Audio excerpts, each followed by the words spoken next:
just let's for anyone watching that might have been watching the last one and now they're watching this one. Um, you have your family. You kind of have. I used to say escape the rat race. You know, escape the matrix. I'm not sure if I'm totally sold on that cliche phrase now, That's but Andrew Tate saying. yeah, and everyone's starting to use it now. But you have kind of left that the norm. You know, your kids are not going to the schools yet. You've kind of raised them on your own. I mean, the other day we were visiting KPMU, and one kid's from the VR world, and your child, it's Lawrence, right? Yeah. It's just like, what the fuck's going on? And immediately, like, it clicked for me. Like, I get it. I get what you're doing. It makes sense.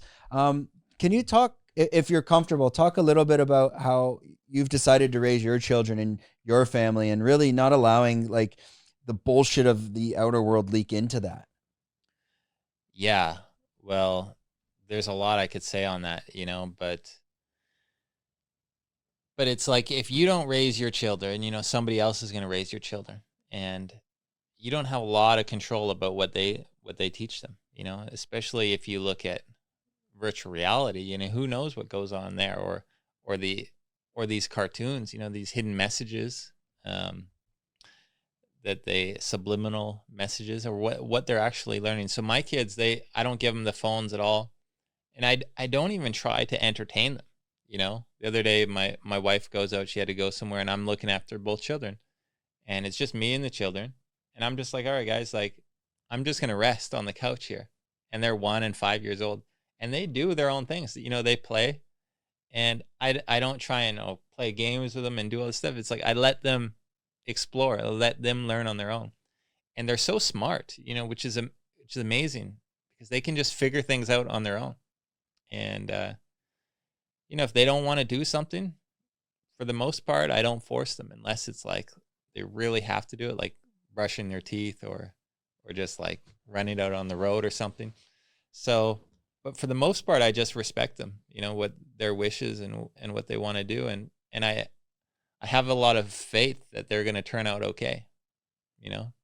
What happens when they get to the age of maybe, do they need to go to a school system? What are your plans for that? Because now, Yeah, as I agree with you, and I don't have kids yet, but we are planning. I'm a bit afraid, like how with what's going on today, I would not want my child in any school system. They're so fucked up. well, I think Thailand schools are much better than what's going on in the West, so I wouldn't hate on somebody for sending their children to a school here, but there are a lot of nice schools. There a lot of parents are just like you and me, and they want them to go to like a Montessori based school or more activity based school, and they have a lot of options here. Now,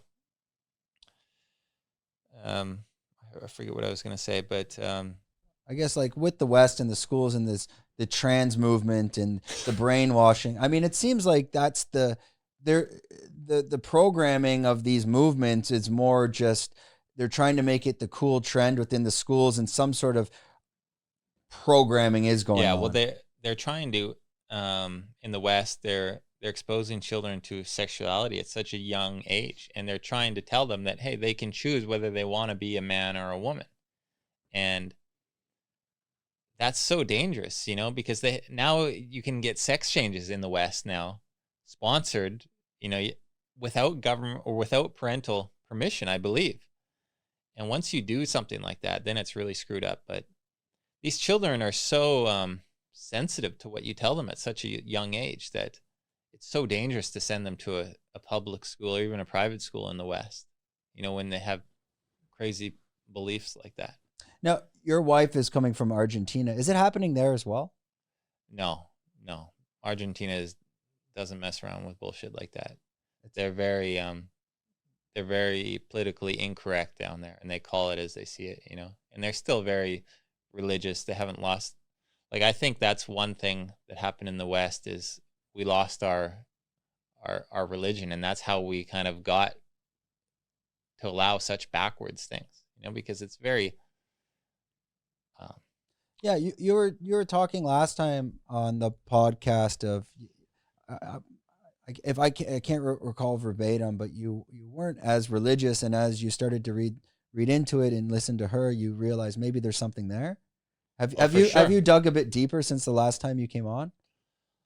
Well, I can't quite remember where my mind was at since last time I came on, but I do think that there is definitely some dark forces at play in the world, and when you look at the sexualization of children, I mean that's pure, that's right out of the satanic playbook.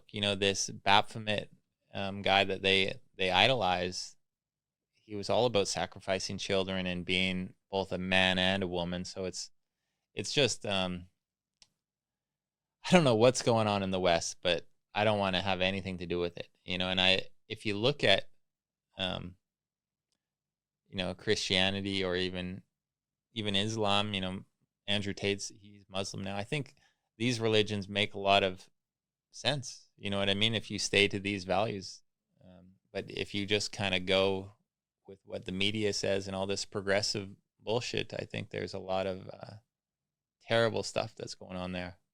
If you enjoyed this content, we're doing 5 clips like this a week. If you want to watch the full podcast, click here.